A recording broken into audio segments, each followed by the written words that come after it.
Full range of motion is generally superior for hypertrophy, but there are 3 cases where partial reps are actually beneficial. The first being what I like to call mini partials. This involves doing mostly full range of motion exercise, but certain aspects have been cut out by a couple of inches, usually the extreme bottom end.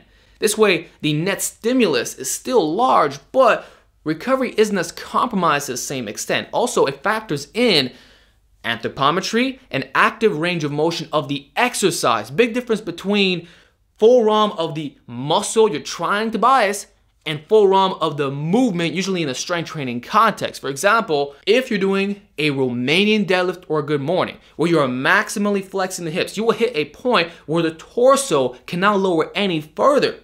So by you doing that, aka bending the knees or further flexing your spine, that will put you in the precise position that is now called the conventional deadlift, but that would exceed the active range of motion for the muscles that control hip extension, meaning it is not superior for hypertrophy for those exact muscles. And then, depending how you're built, if you have shorter or average arm length, it might be too much range of motion such that you cannot abuse the volume and frequency. Whereas if it is the opposite scenario, you have a longer orangutan type of build, now it's actually a partial. You have to deficit deadlifts. You see how this is not black and white? You must factor in your structure. And yes, I emphasize that we all really are that different. And the way I can sum this up is very simple. If you have disadvantaged leverages, you will absolutely benefit more from mini partials. Whereas if you're blessed, you'll probably want to favor the opposite, extended range of motion. I'll talk about that later. So if we talk about those who struggle to bench press, your arms are long. They generally go past 90 degrees in the bottom. Am I going to suggest always doing barrel presses, camber bar bench, and even touching your chest? Not necessarily.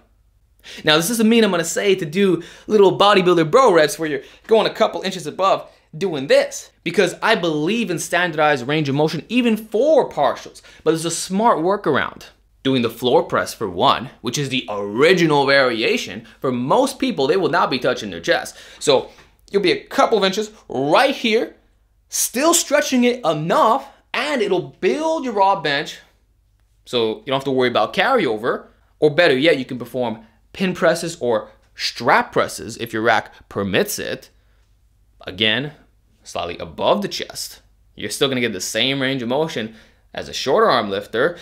Or you can do bench block work. 0.5, 1, maximum of 2. Those are the specs we're talking about. So get the smallest possible bench block. This way you're not higher than your active range, but also not overly deep. It's all about finding that sweet spot. And the same applies to overhead press, specifically for those who have longer forearms and are pressing in more so the frontal plane with a wider grip. So if that is your preference, you like being out here, well, once you run out of room, which might be right there, slightly below 90 degrees, you don't have to then touch your clavicles with that super wide grip. That's more beneficial if you're pressing this way and you have shorter forearms comparatively. Makes sense, you're not an excuse maker unless you lack accountability and make quarter reps your new default. Provided you're doing reasonable partials, there's nothing to worry about for strength and mass. But also, my little disclaimer is that even if you don't have the best build, I would still say normal range of motion should be preferred. What I've just suggested should complement your routine. Like, if you can't drive in more volume and frequency, your recovery is just shot. You can't tolerate any more stress in those lower joint angles, that's where you mix in the partials. So if your shoulder is a bit achy, it doesn't mean that you only do board presses from now on. That's the distinction. And on that note, that brings me on to the second form of partials, being lengthened partials. This can often be described as time under tension bro reps, but in reality, you can say they're science reps, because the data that's constantly coming out on the length position shows that it's uniquely hypertrophic. It can generate what we now call stretch-mediated hypertrophy, where the passive tension in the most difficult part of the lift stimulates a crazy response. And so if you primarily stick to that zone, again, not this bullshit, but this, just like prisoners have known for a long time, that can be a great idea. In fact, best example I can give you is the leg extension. What do people do this exercise for? To hit the rectus femoris in the shortened position.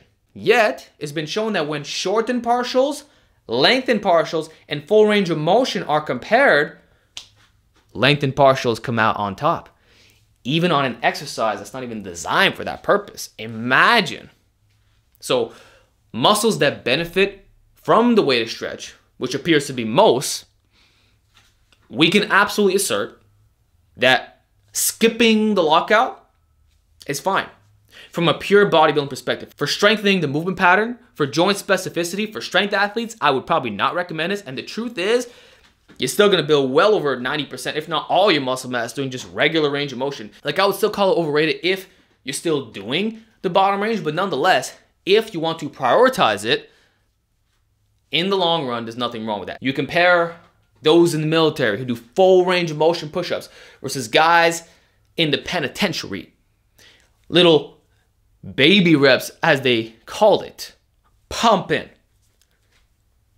Who has the bigger chest? And so this best applies to presses, particularly those that really maximize the weighted stretch and do not have a converging effect. So if you're doing weighted deficit push-ups and divs, you don't need to lock out. The only exception would be if you're using gymnastic rings, because now the straps are at an angle where there's some great tension at the top. So it'd be wise to hit that position. Same thing for a converging chest press machine. But whenever you have a non-converging press, and this even applies to the legs, a squat, I mean, you're just going up and down. You don't have to do the whole ROM. Just stick to the most productive zone, and you should have no problems gaining muscle. Same if it's not even extended ROM, like a regular bench press, especially with scapular retraction, where you're maximally arched. It's really the top end where you want to naturally protract, right? So if you stick in that zone where it's very easy to stay tight, so right here, like that's a hybrid variation, mixing in some powerlifting and bodybuilding form into one pectoral pulverizer. Same for preacher curls. Studies consistently show that when top partials are compared to bottom partials, the bottom always comes out on top, even when load is equated for, as well as going to failure. It's not about overload. It's about putting the muscle at a mechanical disadvantage, stressing it in the most difficult part of the lift. Don't overcomplicate this. Use your common sense.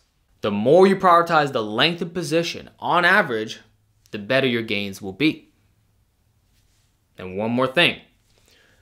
You can also do lengthened partials as a mechanical drop set. So some movements are hardest at the end range, which is going to be your pulling motions.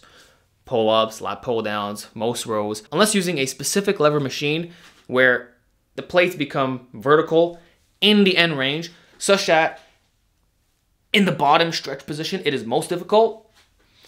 I would say it's a smart idea after you hit muscular failure to then go beyond. Force reps, little bottom reps down here, because you still have a lot more juice to squeeze. And this is a concept I actually learned from Jeffrey Verity Schofield. He was right on the money with this. So you just got to compensate by grinding a bit more. Now this could be difficult to track, but either way, when you get to the point where you can no longer bend even a couple of inches, you're done. Everything was attacked from that motion. Speaking of which, the reverse also applies, which brings me on to the final form of partial, by far the least effective, but still worth considering. Shortened partials. I really only recommend this for mechanical drop sets and supersets, or for exercises that naturally feature an inverted resistance profile, like with bands. So if you're doing a tricep push down, you can start by doing little baby reps in the bottom. The arm will not bend past 90 degrees, go to failure, and then switch to overhead extensions. Now you're not trying to squeeze. You can just focus on the stretch. So you're separating the two motions, and you want to do it in this exact order because muscles are weakest in the short arm position. So if you do a stretch first and then the top end squeezes, that'll bleed your performance more than doing it the other way around.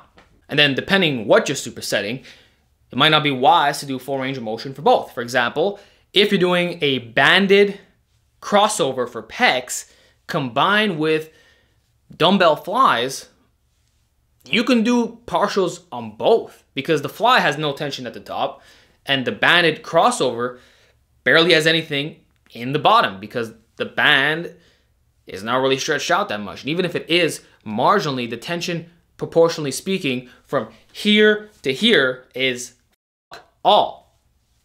So you have to look at resistance profiles and then blend it in a way that actually makes sense. So I only see this as a combination strategy. Or if you're just doing exercise in isolation and it is heavily biased towards the end range, and obviously you don't have to try to get a stretch in a position where there's basically nothing. For example, my chest crusher, the arms aren't really wrapping around where I feel any pulling in the bottom position. It's really the end where I'm squeezing my pecs to the max. Or even if I'm doing the pull apart motion, just by having my hands be somewhat neutral, there's a big difference between this and folding lengthening across the body this way. So it's the squeeze and that's it. I'm not trying to get anything else. I'll hit the lengthened position when I do my rear delt rows. So it's all about complementing your system. And then one more point, at the beginning of this video, I talked about active range of motion. Well, sometimes your active range is gonna be in somewhat of the short arm position. So if you're doing a JM press, by default, your arm is not really coming down that low. Yet, the muscle building effect in the triceps is comparable to doing a heavy close grip bench press where you're actually bending more, taking more muscles through a larger ROM. At the end of the day, it goes back to range of motion of the exercise versus range of motion of the muscle you're trying to target. So with that said, hope you enjoyed this segment. As you can see, power outage. Maybe it's the Thunder Gods telling me, no, Alex, you got to stop talking about these nuances. Team full ROM only or go home. But regardless, hope you enjoyed this segment. Give me your feedback on partials. What are your favorite kind? And I'll talk to you all next time.